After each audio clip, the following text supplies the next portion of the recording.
Hello, everyone, and welcome to the first episode of our Commander 99 podcast.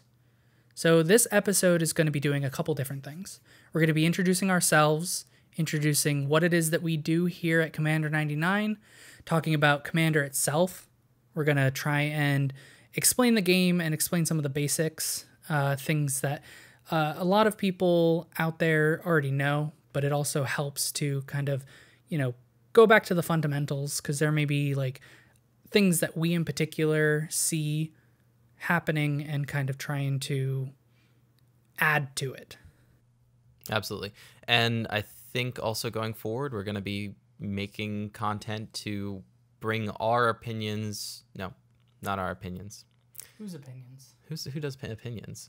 More of our insights onto the Commander and format and everything that goes with it. So, as it is, we should probably introduce ourselves. Okay. Because I have no idea You who go are. first. Oh, okay. Got me. All right. Well, I'm Reed. You might know my voice a little bit from Singleton Showdown and from the deck techs. I've started doing a couple of those. I am also on Multiverses this season, so you'll be able to see my hands from that. The plan is to do. We're doing face cams. Are we? That's why we're doing this as well, because we wanted to show you who we are as creators, who we are as Commander players. It's a way to introduce ourselves to the community in more of a verbal and physical aspect. So you've heard our voices on the content, like Reed mentioned. We're on Multiverses. We're on the Singleton Showdown gameplay videos. I've done a few of the deck techs in the early stages, and now we're just kind of making more content. And we thought, what better way to do that than with a vodcast? We want to share that with the world. So we're going to be doing this video podcast that's also going to be going up online as well, that you can listen to it on iTunes or Spotify. So while there are some visual elements, we'll be putting card images up on screen throughout. You can also just listen, and we'll kind of explain the cards as we go through them as well, in case there's something that maybe you don't know exists, like that we can explain. Yeah, and we do a lot of research with our deck techs, and so maybe there's a couple of cards that we can bring to light that people don't know about. But a little bit of background on myself. I started playing Magic back in, that was high school. Okay. That was 7-ish years ago.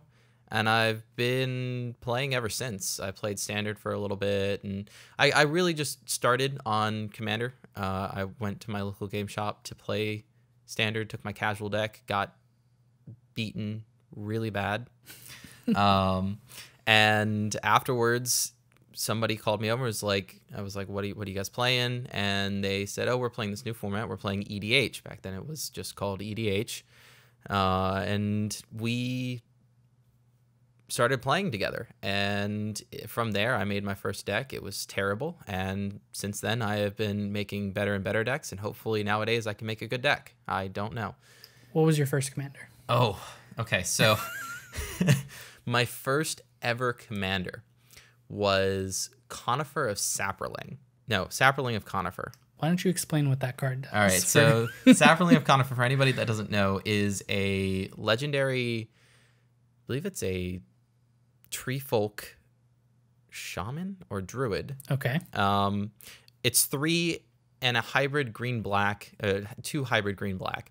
It's a 2/5, and it says when it attacks or deals damage, I don't have the card right in front of me, you reveal the top card of your library. You gain life equal to the card's toughness if it's a creature, and you lose life equal to its power. Now, I didn't do that.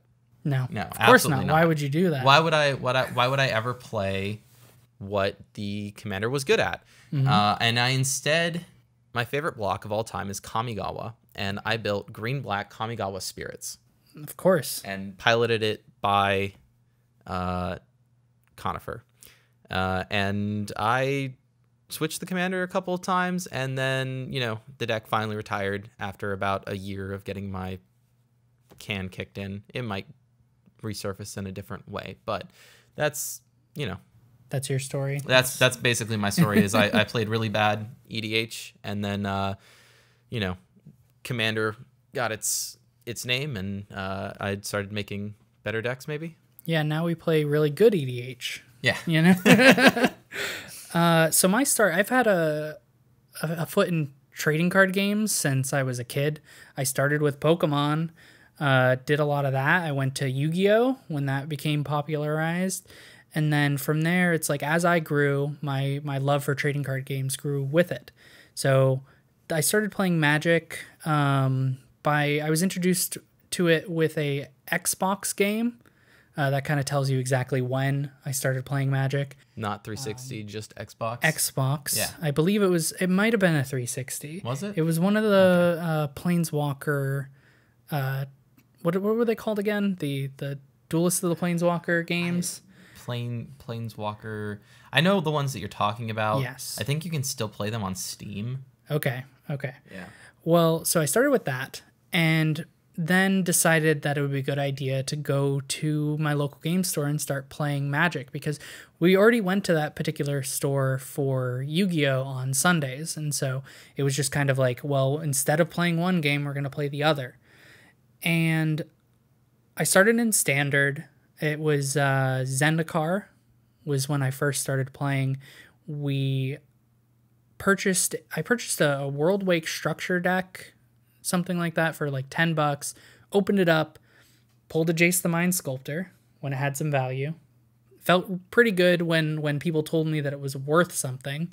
Sold it to buy booster boxes of Zendikar, and then open them up to build an ally deck. That's what I wanted. I wanted creatures, and creatures that gave each other benefits seemed really good at the time. So I built I think it was Bant, or it was 4-color allies, and took it to my local game store. And it's funny how you mentioned how you entered and like got demolished, because I had the opposite effect, actually. Oh, okay. I did pretty well. I got top 8, which there were about 40 players there. Felt pretty nice to do well enough in my first attempt at like physical Magic against opponents that my deck was good enough. I wanted to kind of expand on it more, though. I think I wanted to play more cards, have access to more things, and so that's when I decided to branch out into Commander. And this is a time where General Tazri didn't exist. Mm-hmm. That Commander is now the flagship for a 5-color ally deck. It was Chromat. That was my Commander. Okay. And it would served as a face card, similar to you. It just wasn't the main reason I built the deck. It was just there so that I had access to all 5 colors, that I had access to most of the land base, and I played allies with that deck. And there weren't enough of them back then. There were like about 20, and only half of those were good. And even now, we're still kind of missing out on the allies. I think some of them followed the same suit as the original printing, but then there were others that just kind of did alternative things that but also triggered your enter the battlefield effects. Yeah, the rally versus the cohort, and exactly. And a lot of them were red, right? Red and white allies have been printed a lot. I think there's like a handful of black allies. Yeah, so you've seen us play it. You've seen me play it on the channel before. We did a charity stream. I played allies. I also played allies. You also played allies. That was not intentional. And I learned Commander specifically for variants. I think that it offered something special that Standard and Modern wasn't as popular at the time for me or our local game store. And so it offered me access to a bigger card pool and access to a lot of variants in the game, because you're playing with more players. Each game is different. I never feel like when I'm sitting down for a Commander game that it's going to be stale, that it's going to be boring. And that's what I like so much about the format, is I find myself playing for that variance. A lot of my gaming personally has been for the added every time something is different. It's not random, because you know what's in your deck. Your opponents know what's in their decks. But it's like, interaction. controlled chaos, more or less. Exactly. Only so many things can happen in the game, but you still don't know what's going to happen. Yes. Yeah. No, I got you. So I think what we particularly wanted to take away from this first episode and from this podcast was kind of using it as an opportunity to expand our audience, to kind of grow as a channel, to kind of grow as creators. And it's necessarily trying to share what we know and what you know, and kind of, bringing it together. And maybe we can talk about something that, you haven't thought of, or recently you feel that your play group is stale, or what it is that you know about Commander, your predispositions. Because I think we haven't really talked about what it is that we do and our play style. Like, we've mentioned it at the beginning of videos. I've put it in descriptions as well, and I've kind of established that with our rules, but I haven't come right out and said, all right, we are a casual yet optimized Commander group. Yeah. So while we are playing for fun, that's the reason we play Commander. That's the reason we put out gameplay videos. It's supposed to be just to have a good time. There are no winners, because sitting down at the table is the victory, I believe. We're looking more to sit down and have a good game of Commander with different flavors at the table each time, instead of seeing the exact same combo played out in different colors. You can go and find a Nim Deathmantle Ashnod's Altar combo in any flavor, in any deck out there on the internet, and they're going to explain it just as well as if we were to show you played out. The only difference is, if we show you it played out, you have to watch us go through the motions consistently. And I think that's kind of where you're going with it. Yeah, definitely. So yeah, it more or less that's what we're looking at, and we want to just show alternatives to how you can win. So coming into this, I think it's important that if you're watching this, you should know Magic the Gathering. Yes. You should know how Magic the Gathering works. You've played on Arena, you've played on Moto, you've played at your local game store. Even just casually with some cards that you've picked up. Exactly. There's plenty of ways to learn. There's a bunch of card shops out there, local game stores out there, that get the product from Wizards that allows you to learn right on the spot inside your store with people that are willing to teach you. Yeah, and the open house events. Yeah, the open house events. And we're not here to tell you how to play Magic. Mm-hmm. Exactly. So if you've heard of Arena Singleton, I think is a great example, or the format that they recently tried to push as Brawl is another big one. Bridge gateway. It's kind of how to learn how to play Commander. And so we're going to go over a few of the basics on how to play Commander and what it is that we think is what it means to us. So let's get into it. Yeah, sure. All right. So right off the bat, Commander, it's 100 card decks. 99 of them are in your deck. One of them is in your command zone, which is a figment of our imagination, basically. It's a zone of the game that never really existed until Commander. Okay, yes, that's true. Yeah. And in that zone, you have a legendary creature. And that is the sole... it's not the sole focus of your deck, but it's definitely the cornerstone. Yeah, it's kind of what you build your deck around. There, you want to synergize with your commander, because the legendary creature you have access to as you're playing it. You can repeatedly bring it back out onto the board by paying an additional 2 mana with each. So every time that you cast it, right? Yes. You can cast it anytime that you can normally cast the creature, unless for some reason you're getting flash for your hand and not flash for all of your cards. Mm-hmm. And when you cast it, there's a imaginary tick that goes into the command zone, and for every time that you cast it from the command zone then on, it does cost you an additional 2 colorless mana. Well, not colorless, 2 generic mana. I should specify on that. And there's some commanders that work off of that. Normally it's not that big of a deal. There's some cards that reduce that. Mm-hmm. It applies to all the normal rules, but because of that, the commander is the cornerstone of most decks, and it's included in the deck building, and it's included in the gameplay.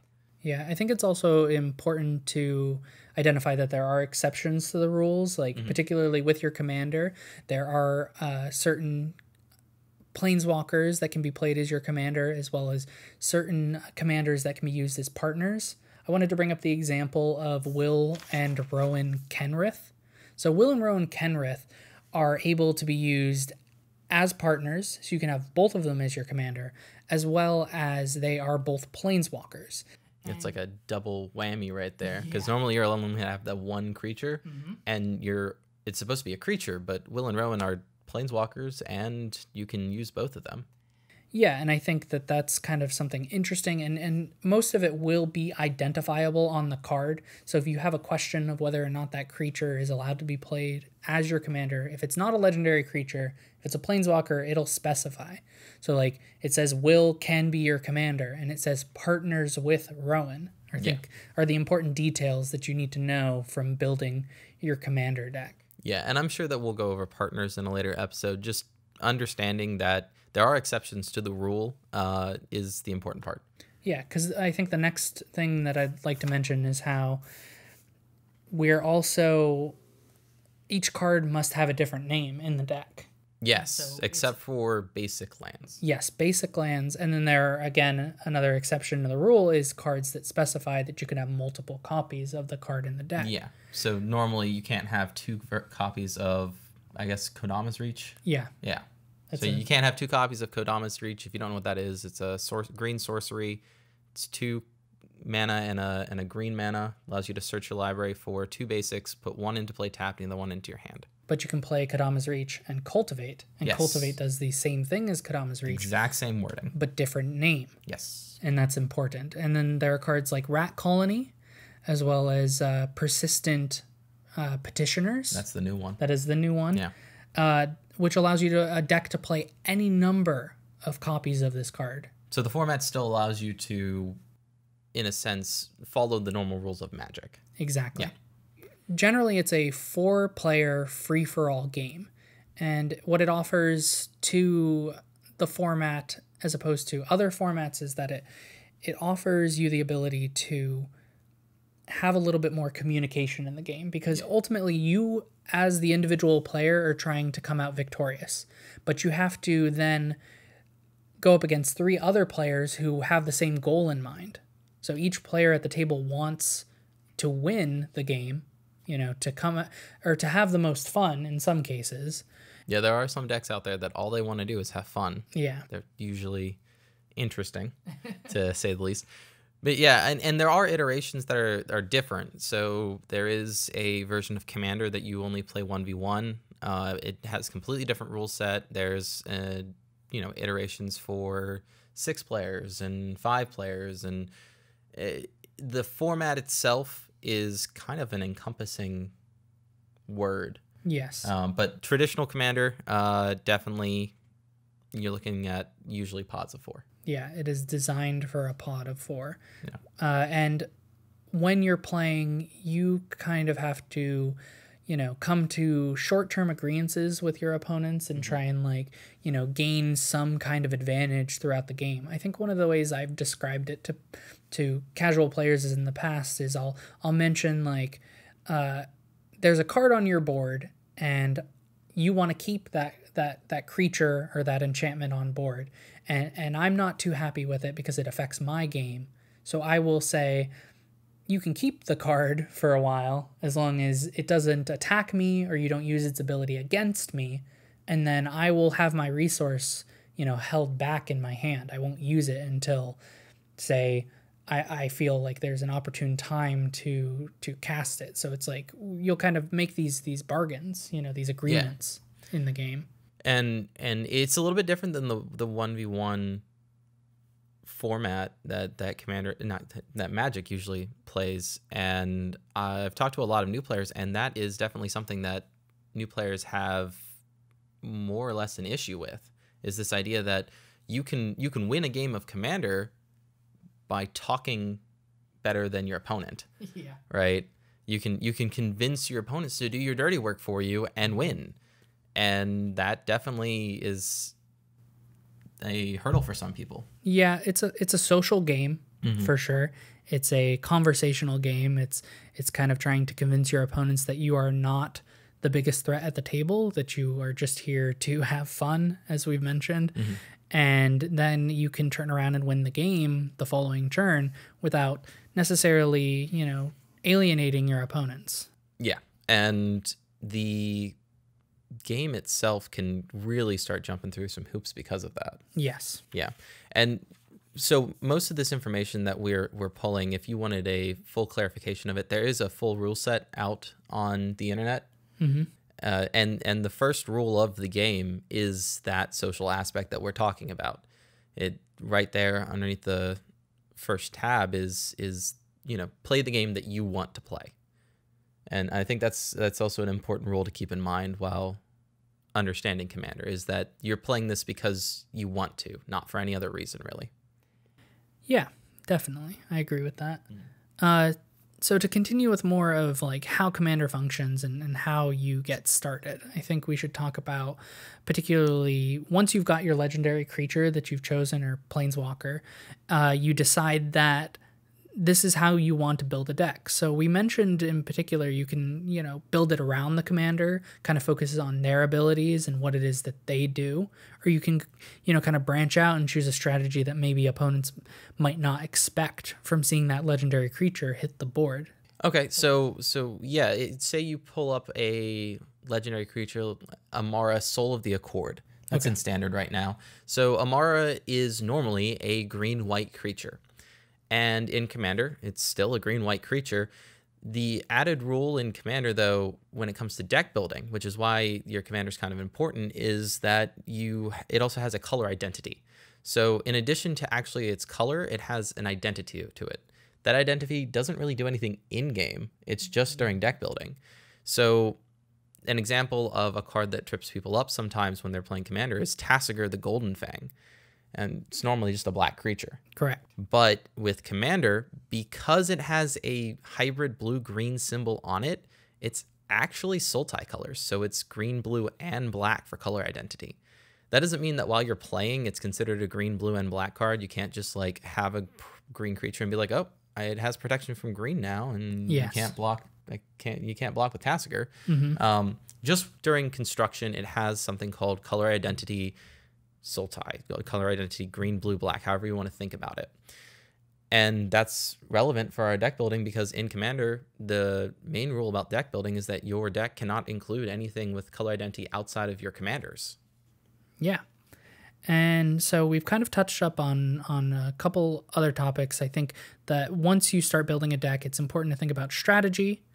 Once even if it's necessarily not a legendary creature that you have in mind, maybe there's a certain type of deck that you like in other formats. Like I like to play creature-based decks, so I will build a deck based that focuses on creatures or focuses on a particular tribe. And so if I like allies, for instance, I'm going to build my 99 cards focusing around the ally tribe and focusing on how to get as many of them in the deck and you summon them onto the board. Yeah. And, if you like playing, I mean, there's a couple of popular standard or modern strategies that translate over pretty well. I mean, Dredge. Yeah, Dredge. That would be a big one for modern.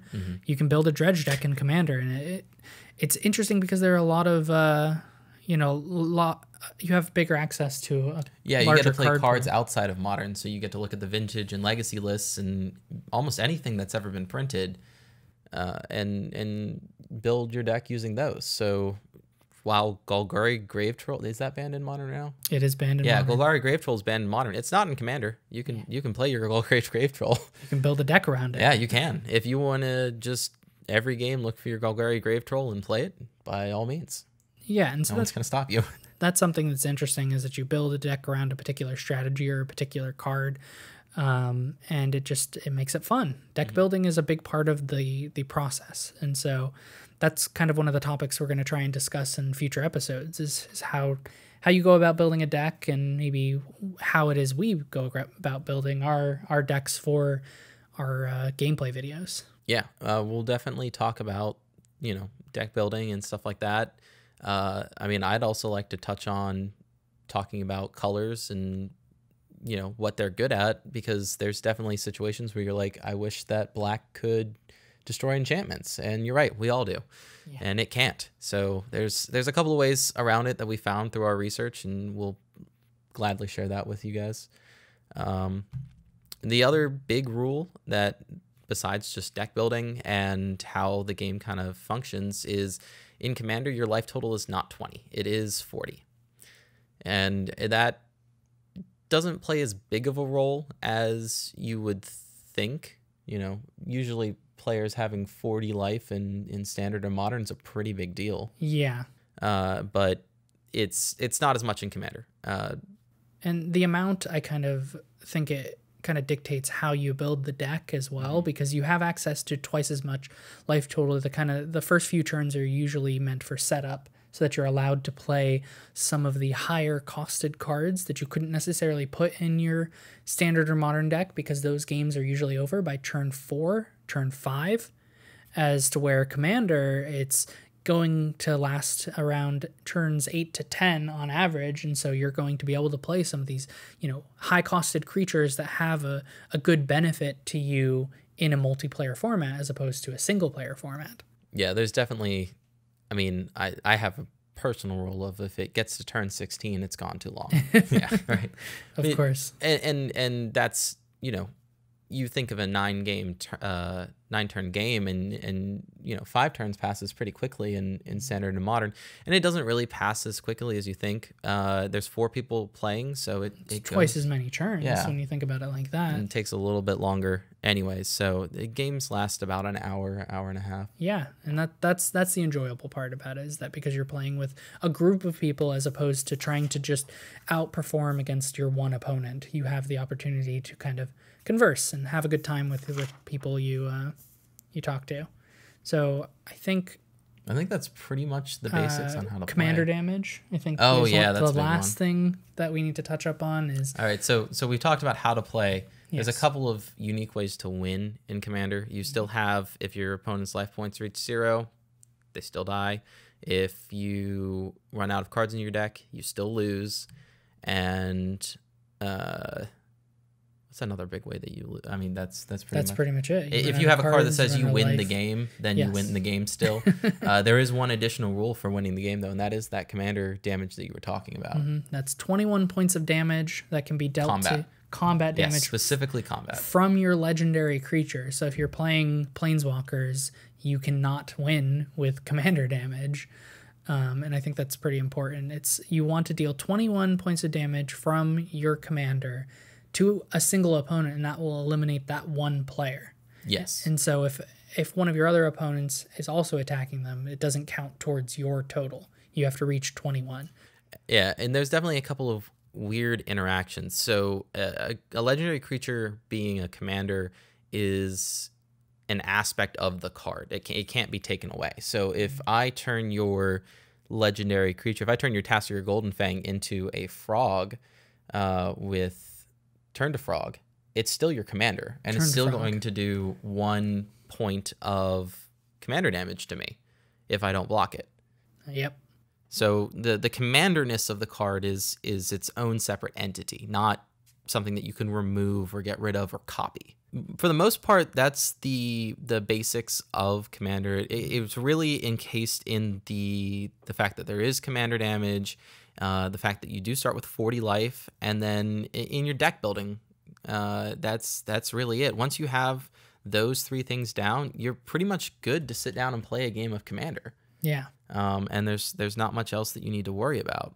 So yeah, I think that's we pretty much covered how it's a very social format. I think that's something that it's good to emphasize. Yes.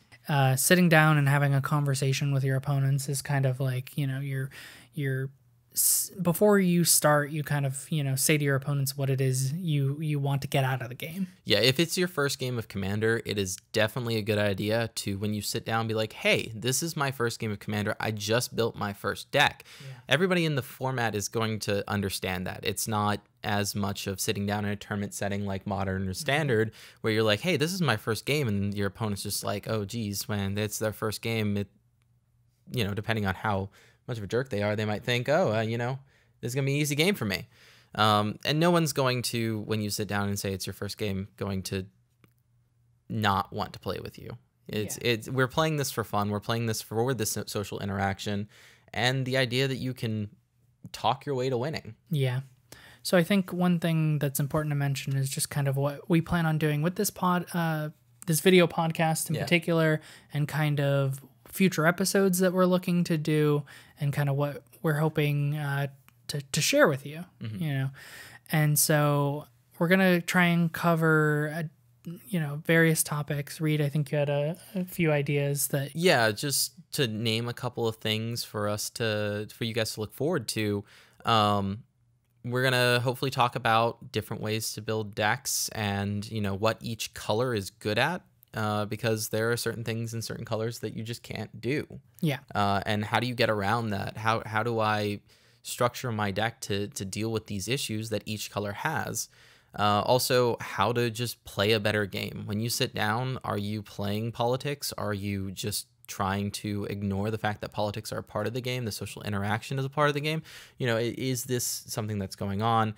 And so deck building, color identity, playing a better game of Commander, those are the general things that we're looking at doing, and we're just hoping you guys are interested and along for the ride with us. Yeah, so from there, I think our channel as a whole, we're looking to release weekly Magic the Gathering Online gameplay with Singleton Showdown. We're going to be streaming on Wednesday nights, 7 p.m. Eastern, to be edited and uploaded to our YouTube channel.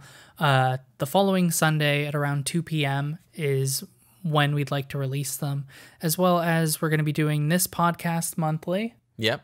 It's going to be coming at you monthly. Multiverses, in a similar fashion, we're going to be doing a monthly gameplay video with that. Yep. To be released in the last week of the month. And as well as we're looking to expand the channel a bit with more exclusive content, as well as kind of like we have our Patreon, where we focus on different things about the game, as well as getting shout outs at the end of our videos. We're trying to we have our Discord server where you can participate in that as well as releasing most of our gameplay content a bit earlier to you. And I think we've also mentioned doing an extra giveaway to kind of, help establish the fact that we're, expanding our content and growing as a channel. Yeah. So, do check us out on Patreon if you like the content. It does really help us when you do that. As for the giveaway, do you want to go over that? Yeah. So for the first 50 patrons that we have that donate to the proper tier, we've got these, and people seem to like them a lot, and we like them. We use it a lot for the multiverses. So this is the center mat that we have. It helps you track who everyone's commander is and the commander damage that's been done.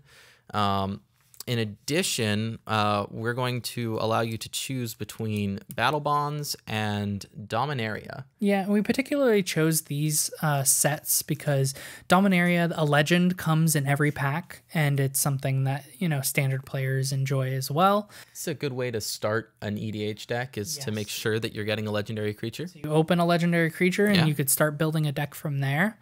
As well as Battle Bond feels like one of those Commander products. It was built for the draft format of Two-Headed Giant, but there are a lot of Commander cards that you have a lot of opponents in Commander, and so a lot of the cards interact really well with the Commander gameplay.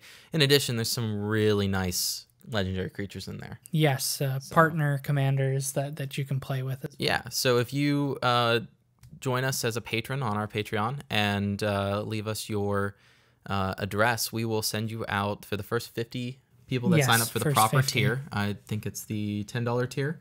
Yep. Yeah, for the $10 tier, we're going to send you a center play mat and your choice of Battle Bonds or Dominaria. Correct. So that's just for the first 50. So yeah, so that's something that we're kind of doing as a launch to continue our Patreon and to continue our channel. It's kind of to help expand our audience, like we mentioned at the beginning. And so thank you all for joining us, and thanks for watching. Thanks for being here, Reed. Absolutely. I'll be here every month. So. Yeah. Anyways, thanks guys for coming by, and we look forward to seeing you next month.